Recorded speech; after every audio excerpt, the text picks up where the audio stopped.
Hey guys, welcome to my video. This is the parental control part 2 video. And this one, I focus on the router of your house.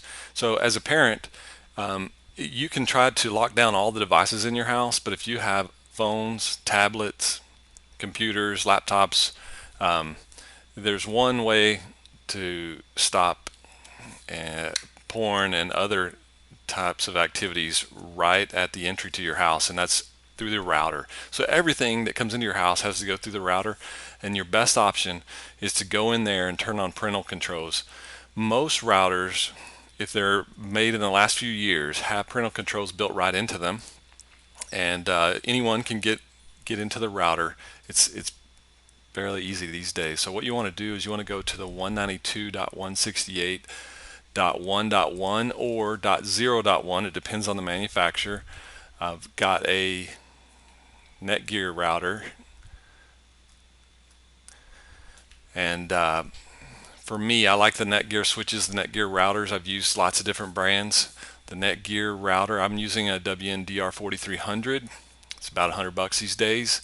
It's a great wireless router with gigabit ports on it already. And I don't know if you noticed, but there was an admin password, so you do need to log in as the admin of the router. And if you don't know what that is, you can look that up on the internet for your router, or the user manual that came with the router. Get right in, and you can see that when you come right here on the main menu of this router, it talks about parental controls, and you can see they're already enabled for me. I have this logo blocking my wireless section because it shows my wireless password, so I didn't want that to be displayed to the world. But once you're in here, you can get to parental controls from this block or this block. If it's a Linksys or it's another brand, just go in there and look for parental controls. And if it doesn't have it, maybe it's time to upgrade. If your router's 3, 5, 6 years old, now might be a good time to upgrade, because the $100 for the new router with the built-in free parental controls is an awesome way to protect your family. So what you do is you go into parental controls, and it takes me technically to another website that I have to sign into.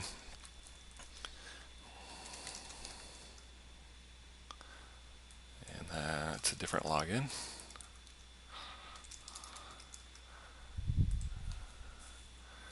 And once you're inside here, it's very, very easy to set up, and you can even set up time schedules. So at certain times of the day, you could lower the filter rating a little bit, but for me, I set up a block from midnight to 6 a.m. where it's very high. I put the filters all the way up, and you can see that it's going to block out tons of different websites and categories. 27 out of the 60 categories in this group are blocked from 12 a.m. to 6 a.m.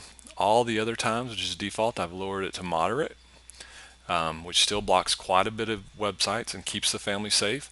You can go in and add another block right here. I'm not going to do that now, but it's that simple. You just block off the time and you set the filter level. Now, you can also click on Customize, and it'll show you all the different categories, and the ones that are selected by default are the ones that are highlighted. But if you want to block social networking, or you want to block instant messaging, or Netflix, that kind of stuff, you can do that. So if you don't want your kids watching Netflix at a certain time of night, block it. It's that easy. And the other thing you can do is, if there are certain websites that you want to make sure don't get blocked, you do that over here under account settings, blacklist, whitelist. So I've got a few that I've added in here, but let's just never block facebook.com. So that website from now on would never be blocked. And again, you might go through a week or two of a learning phase where there's certain websites that your kids have to get to that for some reason it blocked, and you can come in here and add them that easy. So block your router for your entire house. It's that simple. Keep watching my series. I'll add some more videos on parental controls, and if you need to reach me, ken.marlin@avnet.com. Thank you.